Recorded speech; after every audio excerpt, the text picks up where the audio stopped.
इस चंडीगढ़ मेयर चुनाव को कोई साधारण आम चुनाव मत मानिए। यह एक ऐसा चुनाव है जिसमें पहली बार मुकाबला सीधा इंडिया बनाम भाजपा होने जा रहा है।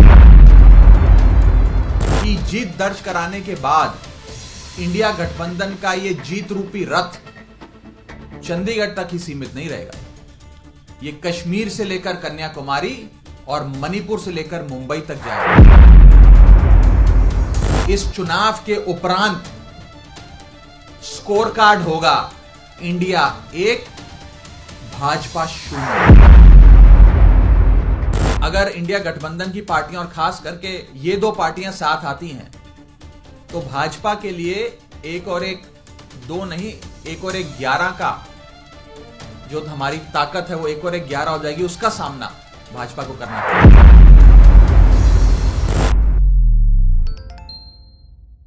ਸਤਿ ਸ਼੍ਰੀ ਅਕਾਲ, ਤੁਸੀਂ ਦੇਖ ਰਹੇ ਹੋ D5 ਚੈਨਲ ਪੰਜਾਬੀ ਤੇ ਮੈਂ ਬਲਵਿੰਦਰ ਸਿੰਘ। ਚੰਡੀਗੜ੍ਹ ਦੇ ਵਿੱਚ ਨਗਰ ਨਿਗਮ ਚੋਣਾਂ ਨੂੰ ਲੈ ਕੇ ਕਾਂਗਰਸ ਤੇ ਆਮ ਆਦਮੀ ਪਾਰਟੀ ਦੇ ਵਿੱਚ ਗੱਠਜੋੜ ਹੋ ਗਿਆ ਹੈ, ਜਿਹਦੇ ਚੱਲਦੇ ਆਮ ਆਦਮੀ ਪਾਰਟੀ ਦੇ ਰਾਜ ਸਭਾ ਮੈਂਬਰ ਰਾਘਵ ਚੱਡਾ ਵੱਲੋਂ ਲਾਈਵ ਹੋ ਕੇ ਜਾਣਕਾਰੀ ਦਿੱਤੀ ਗਈ। ਉਹਨੇ ਕਿਹਾ ਕਿ ਇਹ ਸ਼ੁਰੂਆਤ ਹੈ ਇੰਡੀਆ ਗੱਠਜੋੜ ਦੀ ਤੇ ਸਾਡੀ ਨੀਂਹ ਰੱਖੀ ਗਈ ਹੈ ਤੇ ਇਹਦਾ ਅਸਰ 2024 ਦੀਆਂ ਚੋਣਾਂ ਦੇ ਵਿੱਚ ਬਹੁਤ ਵੱਡਾ ਵੇਖਣ ਨੂੰ ਮਿਲੇਗਾ ਤੇ ਸ਼ਾਨਦਾਰ ਜਿੱਤ ਪ੍ਰਾਪਤ ਕੀਤੀ ਜਾਵੇਗੀ। ਤੇ ਉਹਨਾਂ ਕਿਹਾ ਕਿ ਚੰਡੀਗੜ੍ਹ ਦੇ ਵਿੱਚ 18 ਤਰੀਕ ਨੂੰ ਜੋ ਮੇਅਰ ਦੀ ਚੋਣ ਹੋਣ ਜਾ ਰਹੀ ਹੈ, ਅਸੀਂ ਉਹਦੇ ਵਿੱਚ ਜਿੱਤ ਵੀ ਹਾਸਲ ਕਰਾਂਗੇ।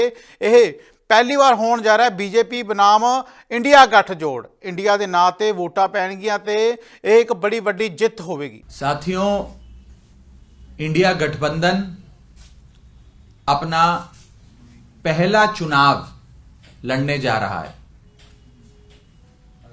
पहला मैच खेलने जा रहा है। 18 जनवरी को होने वाला चंडीगढ़ मेयर चुनाव कोई आम चुनाव नहीं है। यह इस देश की राजनीति की तकदीर, तस्वीर, दशा और दिशा बदलने वाला चुनाव है। और यह चुनाव हमारा मानना है कि आने वाले 2024 के लोकसभा चुनाव की नींव रखेगा। इंडिया गठबंधन बतौर गठबंधन पहली बार चुनाव के रण के मैदान में भाजपा का सामना करने जाना है। और यह चुनाव इंडिया बनाम भाजपा के पहले मैच के पहले चुनाव के नाम से जाना जाएगा। हमारा यह मानना है कि इंडिया गठबंधन पूरी मजबूती से चंडीगढ़ मेयर चुनाव लड़ेगा और एक ऐतिहासिक निर्णायक जीत दर्ज कराएगा। आप इस आम चुनाव, इस चंडीगढ़ मेयर चुनाव को कोई साधारण आम चुनाव मत मानिए। यह एक ऐसा चुनाव है जिसमें पहली बार मुकाबला सीधा इंडिया बनाम भाजपा होने जा रहा है। और हमारा यह मानना है कि जीत दर्ज कराने के बाद इंडिया गठबंधन का यह जीत रूपी रथ चंडीगढ़ तक ही सीमित नहीं रहेगा। यह कश्मीर से लेकर कन्याकुमारी और मणिपुर से लेकर मुंबई तक जाएगा।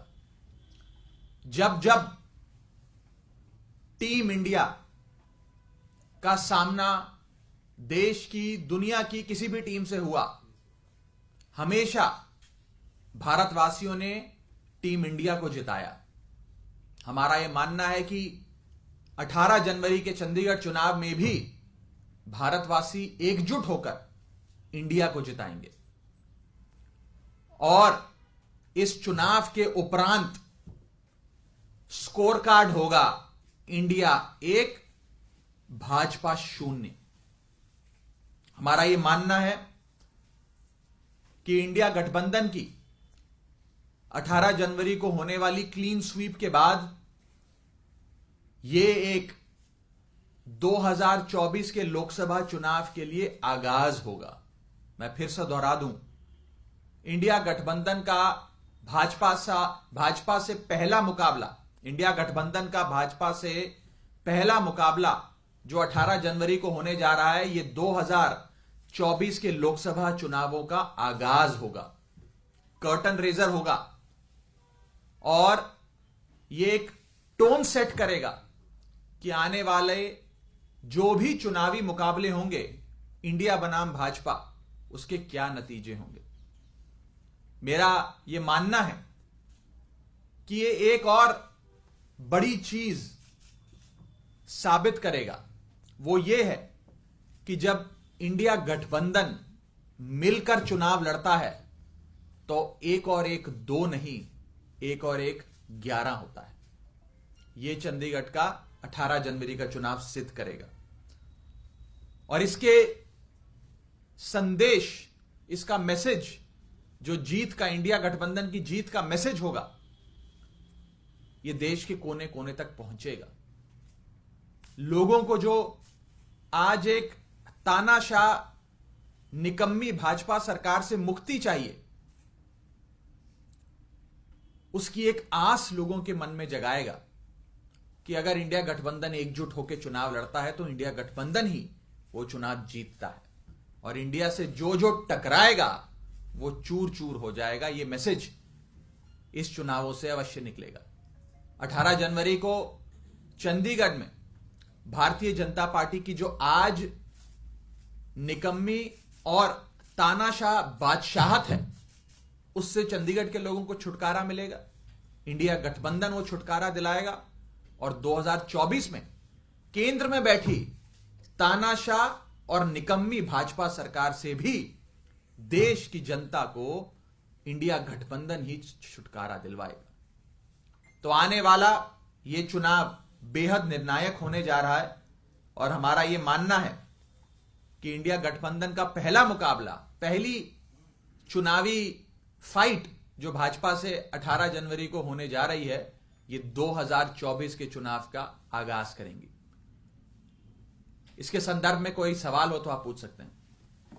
ये क्या इसका भी आधार बनेगा कि पंजाब में आने वाले समय में आम आदमी पार्टी और कांग्रेस का लोकसभा के लिए भी गठबंधन हो पाएगा?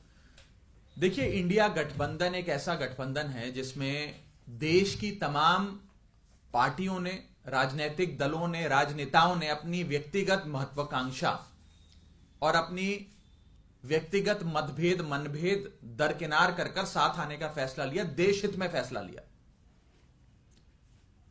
अब सीटों का बंटवारा कौन से राज्यों में होगा, कौन से में नहीं होगा, कौन से राज्यों में रणनीति के तहत साथ आकर लड़ा जाएगा और कौन से राज्यों में रणनीति के तहत भिन्न भिन्न प्रकार से लड़ा जाएगा, यह फैसला सीट शेयरिंग की जब पूरी बातचीत है वो समाप्त हो जाएगी, उसके बाद लिया जाएगा। आज सीट शेयरिंग पर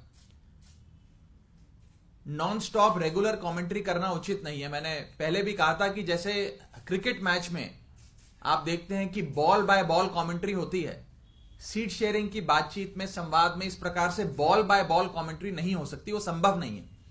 लेकिन जैसे ही कोई महत्वपूर्ण फैसला लिया जाएगा, उसकी जानकारी अवश्य आप सबसे साझा करेंगे। But is this outcome of Mr. Arvind Kejriwal's meeting with Rahul Gandhi and Mallikarjun Kharge at Mr. Kharge's residence?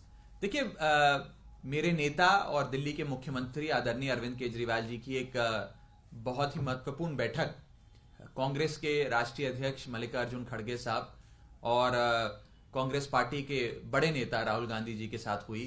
बैठक बहुत ही महत्वपूर्ण है, उसमें कई विषयों पर चर्चा हुई और साथ आकर चुनाव लड़ने का जो संकल्प है वो और मजबूत हुआ। मेरा अपना यह मानना है कि अगर इंडिया गठबंधन की पार्टियां और खास करके ये दो पार्टियां साथ आती हैं तो भाजपा के लिए 1 और 1 2 नहीं, 1 और 1 11 का जो हमारी ताकत है वो 1 और 1 11 हो जाएगी। उसका सामना भाजपा को करना पड़ेगा। सर, मेयर पद पे आम आदमी का होगा या डिप्टी? मेयर आम आदमी पार्टी का और 2 डिप्टी मेयर, सीनियर और डिप्टी मेयर वो कांग्रेस के। सर, सुंदरकांड करने जा रहे हैं पूरी दिल्ली में, पर इसमें ओवैसी ने बड़ी आपत्तिजनक टिप्पणी की और कहा है कि आरएसएस के छोटे इंचार्ज हैं और साहबानों की बात की। इस तरह से देखिए, मैं किसी अन्य नेता ने कोई टिप्पणी करी उस पर कोई और टिप्पणी नहीं करना चाहता। जिसने जो टिप्पणी करी वो उसको मुबारक। लेकिन सर, उन्होंने कहा है कि सबको, उन्होंने ये कहा है कि आरएसएस का छोटा रिचार्ज, जैसा कि मैंने कहा, कोई शख्स कोई टिप्पणी कर रहा है उस पर मैं टिप्पणी करूं, मुझे मैं इन सारी चीजों से बचता हूं। मैं एक उन्होंने ये बात दोहराई है, आप लोग कहते हैं रहा है कि 22 जनवरी को प्राण प्रतिष्ठा का जो कार्यक्रम है उसकी वजह से आप दिल्ली में सुंदरकांड नहीं, हम तो मैं बस इतना ही कहना चाहूंगा कि अरविंद केजरीवाल जी प्रभु श्री राम के परम भक्त हैं और वे अपने जीवन का कोई भी बड़ा काम है या कोई नए काम की शुरुआत करते हैं तो बजरंग बली के और प्रभु श्री राम के चरणों की धूल अपने माथे पे लगा के करते हैं। उन्होंने दिल्ली में श्रवण कुमार बनके हजारों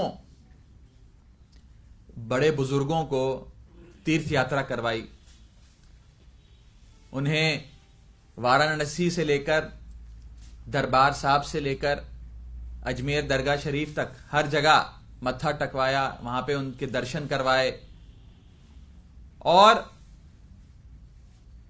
मैं किसी अन्य नेता द्वारा अरविंद केजरीवाल जी पर लगाए गए ये आरोप या इस पर टिप्पणी करना उचित नहीं समझता। मुझे नहीं लगता कि हमें किसी और नेता से सर्टिफिकेट लेने की आवश्यकता है। निडर हां निरपੱਖ रहांगे, आजाद हाँ सच कहांगे। ਗੱਲ ਕਰਾਂਗੇ ਸਿਆਸੀ ਹਵਾ ਦੀ, ਹੋਣਗੇ ਹੁਕਮਰਾਨਾਂ ਨੂੰ ਸਿੱਧੇ ਸਵਾਲ। ਸਭ ਤੋਂ ਪਹਿਲਾਂ ਪਹੁੰਚਾਵਾਂਗੇ ਤੁਹਾਡੇ ਤੱਕ ਸਿਰਫ ਸੱਚੀ ਖਬਰ। ਦੱਸਾਂਗੇ ਕੌਣ ਕਰ ਰਿਹਾ ਹੈ ਤੁਹਾਡੇ ਤੇ ਸਬਰ। ਵਿਦੇਸ਼ਾਂ 'ਚ ਬੈਠੇ ਪੰਜਾਬੀਆਂ ਦੇ ਹੱਕ ਦੀ ਕਰਾਂਗੇ ਗੱਲ, ਕੈਨੇਡਾ ਦੀ ਹਰ ਸਿਆਸੀ ਖਬਰ ਲੈ ਕੇ ਆਵਾਂਗੇ ਤੁਹਾਡੇ ਵੱਲ। ਉਭਰਾਂਗੇ ਪੰਜਾਬ ਦੀ ਆਵਾਜ਼ ਬਣ ਕੇ। ਹੋਣਗੇ ਹਰ ਪਹਿਲੂ ਤੇ ਰੋਜ਼ ਚਰਚੇ।